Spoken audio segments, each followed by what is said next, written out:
Hi, welcome to my channel. This is my second video, and a little trigger warning. I am talking about red flags of domestic violence today. So I will be sharing some personal experience along with things I've read online. So if it makes you uncomfortable, if it's too triggering for you, brings up too much negative memory, then please exit the video. Okay, with that said, let's begin. Now, when I was going through this, at first I didn't realize how wrong it was. I really didn't. And my coworker recognized the sign and actually gave me a couple of websites to look over.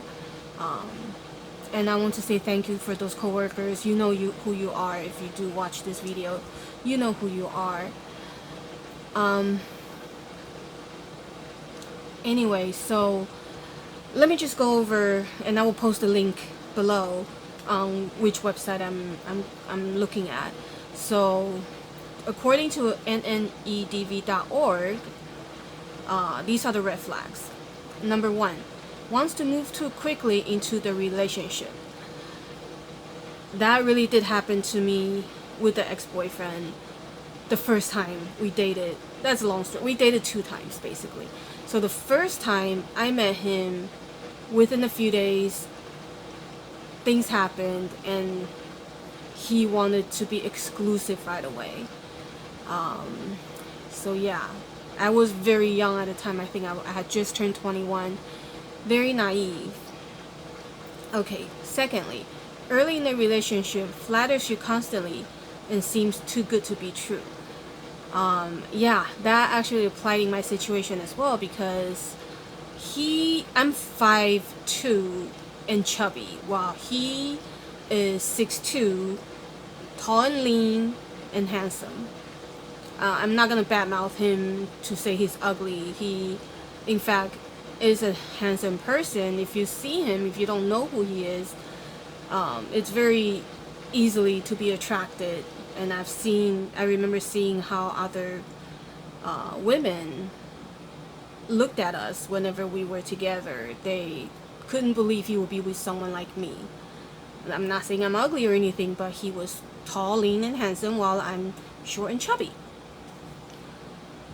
Okay, number 3, once you alter him or herself, insist that you stop spending time with your friends and family. That's isolation, and that really did happen.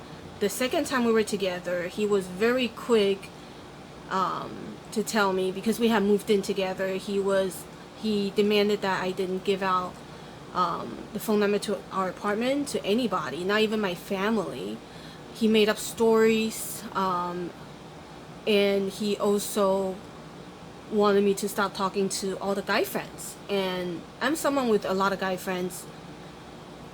I think because of personality, I'm not the most girly girl personality wise, so I have a lot of guy friends that are really just friends. And he said it made him uncomfortable, and if I loved him, I would stop talking to them. And I did love him at the time, and I agreed to cut all contacts with these guy friends. Okay, number 4, insist that you stop participating in hobbies or activities, quit school, or quit your job. This didn't happen to me so much. In fact, he was okay with me going back to school to take some classes. I think education did mean a lot to him, because he had a college degree, and being intellectual meant a lot to him. So this didn't apply in my situation, but he did have opinion on my hobbies, criticized when I wanted to read books that he didn't approve of. So that was very controlling. Does not honor your boundaries. Yeah, all I can say is yeah. Okay, next. Is excessive jealous and accuses you of being unfaithful. Boy. It didn't happen right away, but I would say the first time he was violent with me was because he had apparently gone through an old purse that I had just laying around. In it had a phone book or business card book. I'm sorry, like one of those little things you keep people's business card in. And one of my former job was at the bank, and this investment guy at the bank had given me some of his business cards to pass out, and I had just stuck it into that little thing and forgot about it. So apparently he saw that, got very jealous. Like, why would you have so many cards for this guy? Who is he? Do you still talk to him? Never mind that I had worked at this bank on the West Coast when the ex-boyfriend and I lived on the East Coast. Anyway, so yeah, excessive jealous. He used to call me at work all the time, to the point where my boss, to protect me in the sense, she told me to tell him that I wasn't allowed excessive personal calls, because, and it really was, it was interrupting my work a lot. And I'm not the type of person to like a lot of personal calls at work. I like to keep personal things at home. Okay, next.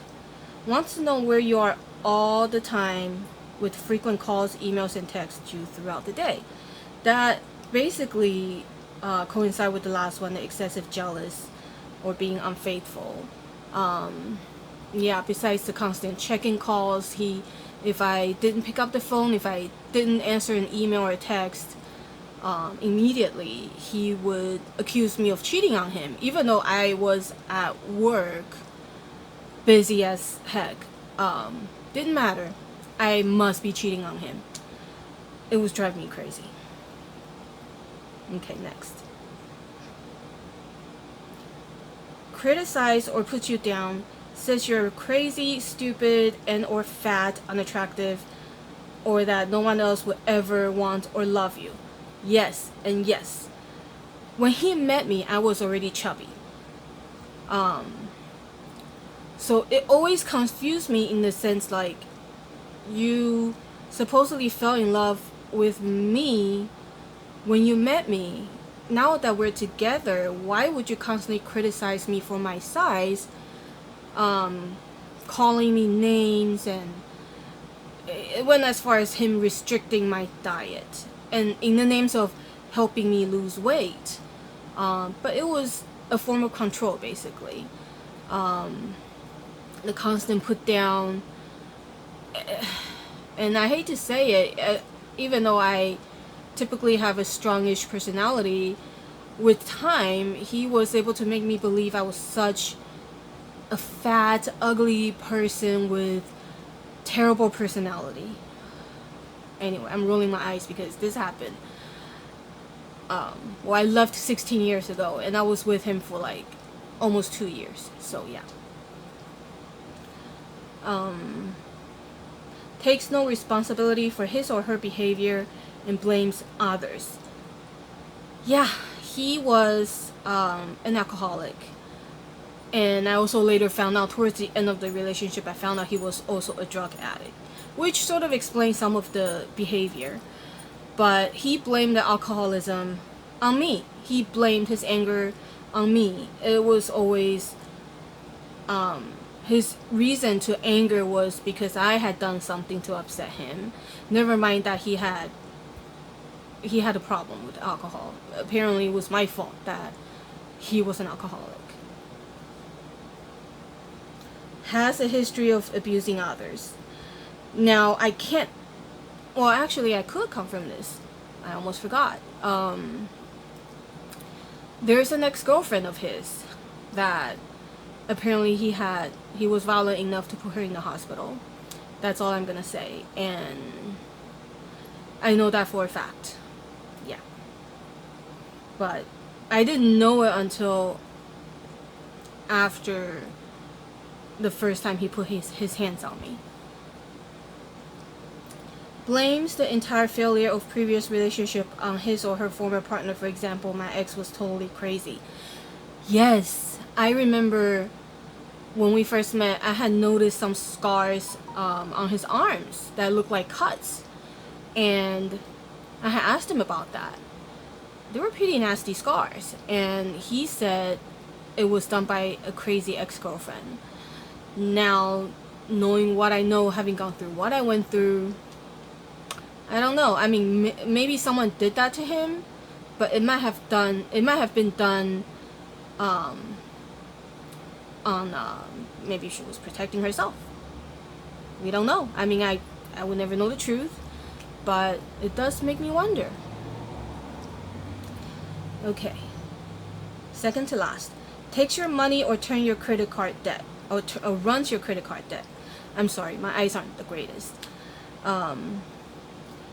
Yeah, our money was controlled by someone we trusted, because he did have a spending habit, which eventually I realized it was because he was buying drugs. I didn't know at the time. So we were living on a tight budget. Every week I believe I was allotted $40 for groceries. This might not seem a lot, but I'm actually very good at stretching the money. But even so, once I got the money, like I would get the laundry money, grocery money, whatnot, I was forced to hand over more than half of that, and had to work with the little I had left to get groceries for both of us for the week. And because he was controlling my diet, you see where this is going. Okay. Last, rages out of control with you, but can maintain composure around others. That is so true. Anyone that didn't know him or spend time behind closed doors with him probably would never imagine how violent he was capable of.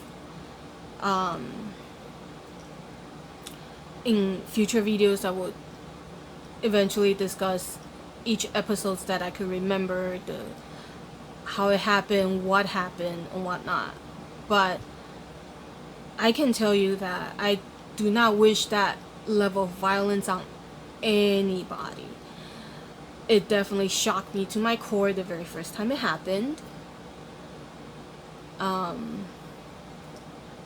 It actually happened once that ended our first relationship. Now you might ask, then why would you date him again? Why would you even move in with him?